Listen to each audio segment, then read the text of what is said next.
Hello everyone, welcome back to my channel. तो I hope आप सब एकदम अच्छे से हैं। तो लास्ट ब्लॉग में मैंने जैसे कहा था कि बच्चों की ईस्टर हॉलीडे स्टार्ट हो चुकी है और बस हमारा भी एक छोटा मोटा प्लान हुआ है बाहर जाने का। तो हम जा रहे हैं बीच। तो 1 नाइट और 2 डेज़ का प्लान है। तो फर्स्ट हस्बैंड ने तो प्लान किया था जिस बीच में हम जाएंगे उस बीच का नाम है डडल डो, जो कि इंग्लैंड के साउथ वेस्ट रीजन में है और जो डॉसेट काउंटी के अंदर आता है।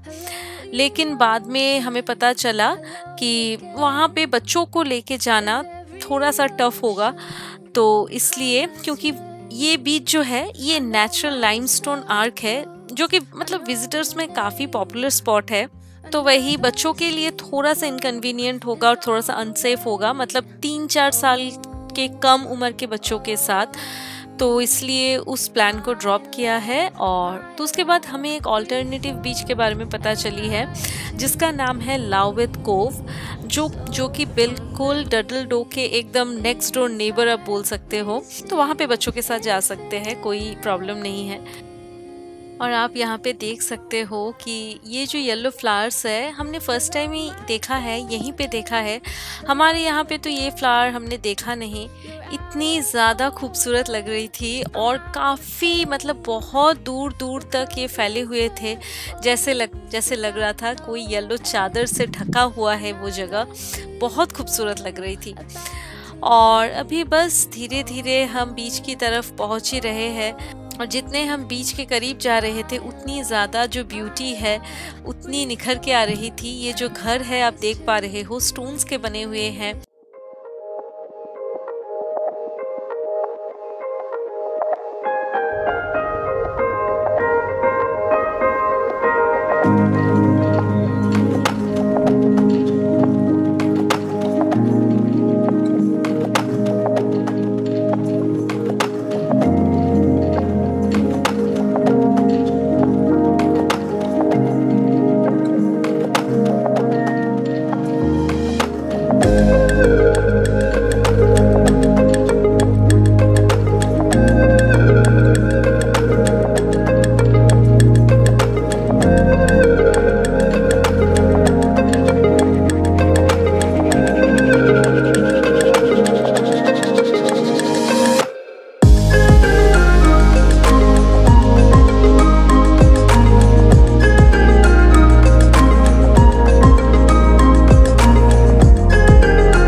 तो पहुंच गए हैं हम लावेथ कोव।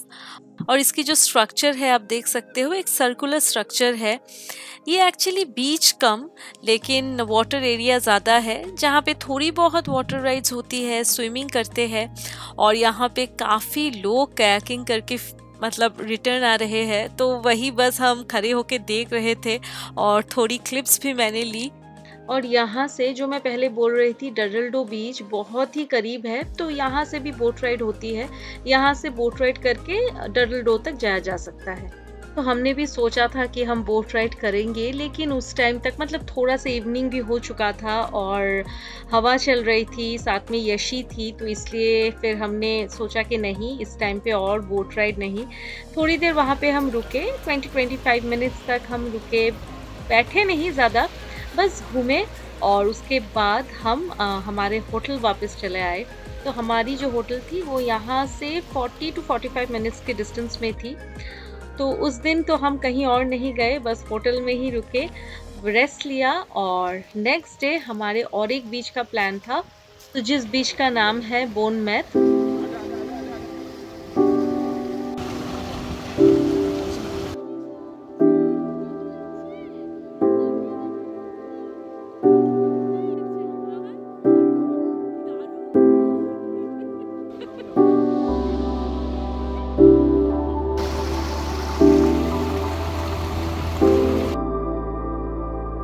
तो ये है नेक्स्ट डे मॉर्निंग। तो होटल से हमारी चेकआउट हो चुकी है और हम निकल गए हैं नेक्स्ट बीच के लिए। तो नेक्स्ट बीच का नाम है बोनमैथ। तो ये हमारे होटल से वही 45 मिनट्स के डिस्टेंस में है और ये है एक सैंडी बीच। तो वहीं पे हमारा मेन प्लान था, वहीं पे हम रुके, स्पेंड किया टाइम और फिर घर वापस चले आए। तो यहाँ पे आप देख सकते हो सी कितनी ज़्यादा खूबसूरत लग रही है और ये है इंग्लिश चैनल और ये बीच बहुत बड़ा बीच है। यहीं पे हम बैठे थे, कुछ घंटे हम रुके, उसके बाद हम घर वापस चले आए। तो ये एक्चुअली कोस्ट लाइन से 7 माइल्स लॉन्ग है, तो काफ़ी बड़ा बीच है। और बीच की तरफ जाते वक्त हमने देखा कि काफ़ी सारे कलरफुल बिल्डिंग्स है, देखने में तो बहुत ही खूबसूरत सी लगती है, लेकिन पता नहीं चल रहा था एग्जैक्टली घर है या होटल्स भी हो सकते हैं। तो लेकिन देखने में सच में बाहर से बहुत खूबसूरत लगती है। और एक चीज़ हमने यहाँ पे देखी वो है बीच हट्स। तो एकदम सीरीज से बीच हट्स है, तो उनके कलर्स भी काफ़ी वाइब्रेंट कलरफुल है।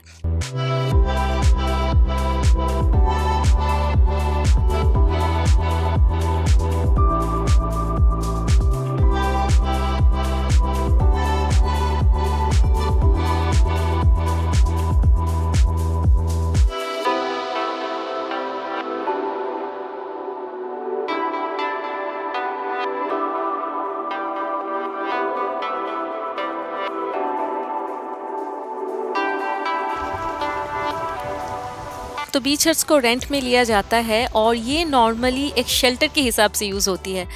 बाहर वेदर ठीक नहीं लग रही है तो यहाँ पे आप बैठ सकते हो और यहाँ पे ना एक मिनी किचन भी होती है जहाँ पे थोड़ा कुछ आप खाना बना के खा सकते हो, चाय वगैरह, चाय कॉफ़ी बना के पी सकते हो, रेस्ट ले सकते हो।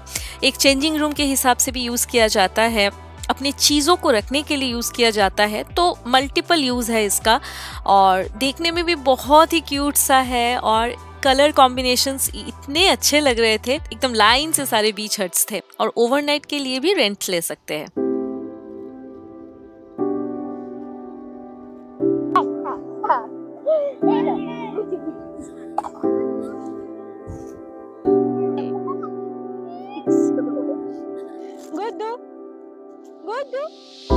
Not afraid.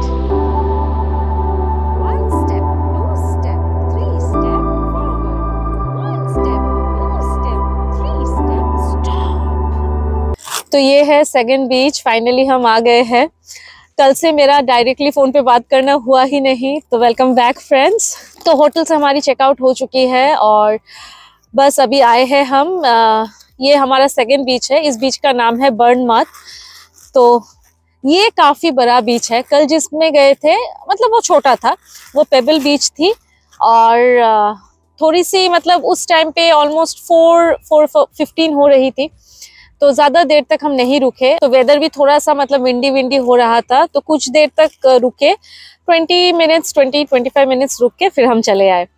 और ये वाला बीच काफ़ी बड़ा है, मैंने जैसे दिखाया आपको, ये बहुत बहुत बड़ा बीच है और सैंड बीच है। तो यहीं पे अभी बैठने का प्लान है, लंच वगैरह करेंगे, उसके बाद फिर घर वापस।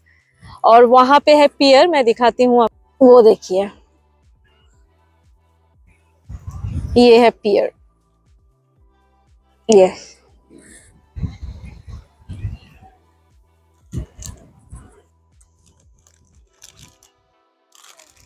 आज जैसे वेदर भी अच्छा है, बहुत तेज धूप भी नहीं है और बहुत विंडी नहीं है, तो ऐसे वेदर में ही अच्छा लगता है। दोनों अगर एक्सट्रीम हो, मतलब ज्यादा तेज धूप या फिर बहुत विंडी, तो मुश्किल हो जाती है। ये कौन है? ये कौन है?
हम दोनों यहाँ पे बैठे हैं, उन लोगों का गेम देख रहे हैं और सामने काफी सारे सीगल्स। जब हम आए थे उस टाइम पे, तो जब आके बैठे थे उस टाइम पे उतना सीगल्स नहीं था, अभी धीरे धीरे सब सीगल्स आ रहे हैं। क्या हुआ?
तो अभी हम जा रहे हैं लंच के लिए, टाइम भी हो गया है। काफ़ी टाइम वहाँ पे हम बैठे और ये है बीच का और एक तरफ।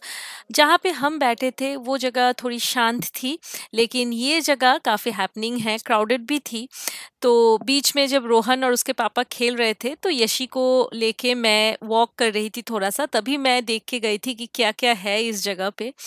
तो यहाँ पे काफ़ी सारे शॉप्स है, फिश एंड चिप्स की, आइसक्रीम पार्लर्स है और गेम्स भी है। ये एक्चुअली आप बोल सकते हो पियर के काफ़ी नज़दीक है ये वाला साइड। तो ये वाली जगह काफ़ी हैपनिंग सी है। तो यहीं पे हमने लंच किया। लंच में हमने फ़िश एंड चिप्स लिया। ऑब्वियसली बीच में आते हैं तो यही एक ऑप्शन और यही फेवरेट एक लंच है। और यहाँ पे मिनी व्हील्स है और साथ में कई सारे राइड्स भी है। तो कुछ राइड तो ये एक 3D सिमुलेटर है जो रोहन और मैंने किया है। मज़ा आया, काफ़ी मज़ा आया। और उसके बाद पियर में हम गए थे, वहाँ पे आर्केड है जहाँ पे मतलब जो भी है बच्चों के गेम्स से भरे हुए होते हैं, गेम पार्लर आप बोल सकते हो। 90, 100, 3 left. Roll, go for the twister. Up over the top and back down. 0G to accelerate. 350 knots. Back over the top again. 90 degrees and back.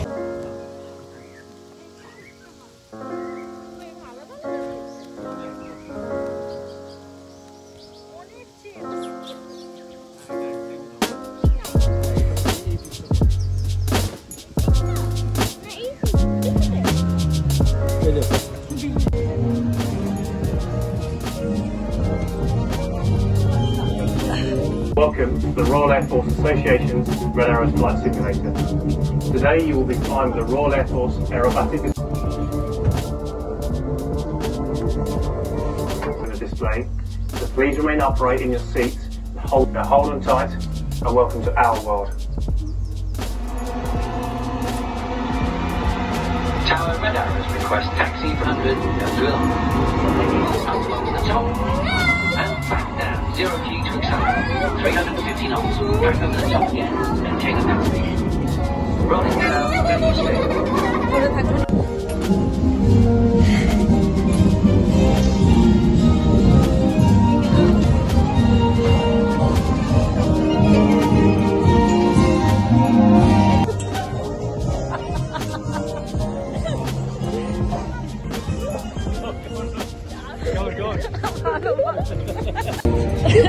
बहुत मजा आया मुझे। ये जो 3D मतलब की बोलेंगे 3D सिमुलेटर है।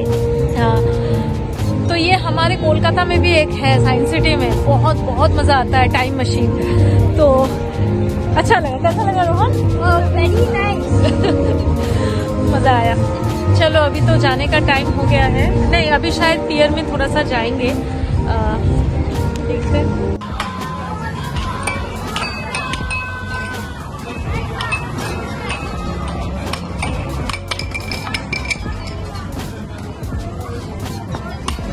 तो ये अब हम आए हैं आर्केड में। बस गेम्स, थोड़ा बहुत गेम्स खेलनी है रोहन को, वो खेलेगा। हमने भी खेली है उसके साथ में। बस यही तो है, थोड़ी सी एन्जॉयमेंट, डेली रूटीन से निकल के 1-2 दिन के लिए थोड़ी सी रिफ़्रेशमेंट, माइंड भी काफ़ी रिलैक्स हो जाती है। Otherwise daily routine, school, office, घर के काम सब तो है सब, और वो भी एक ऐसी ड्यूटीज़ है जो हमें फुल हार्टेडली और बहुत प्यार से निभानी पड़ती है। तो बस बहुत अच्छा रहा ये ट्रिप। रोहन का ऑब्वियसली हर बार होता है ट्रिप के बाद उसका मन बहुत उदास हो जाता है, नेचुरल है बच्चों में, लेकिन 1-2 दिन के बाद वो एकदम फिट एंड फाइन। तो बस हमने यहाँ पे टाइम स्पेंड करने के बाद इस शॉप में हम आए थे, बीच शॉप। बहुत ही प्रिटी सारी चीज़ें थी, आप देख सकते हो कितने प्यारी प्यारी चीज़ें हैं। हमें एक सिर्फ मैग्नेट लेनी थी और रोहन को उसके लिए और उसके बहन के लिए, यशी के लिए कुछ लेना था। तो फाइनली पापा ने ही गिफ्ट दिए हैं। तो बस ऐसा रहा हमारा दिन। तो चलिए इस व्लॉग को मैं यहीं पे एंड करती हूँ। आई होप आपको अच्छा लगा। Bye bye and take care.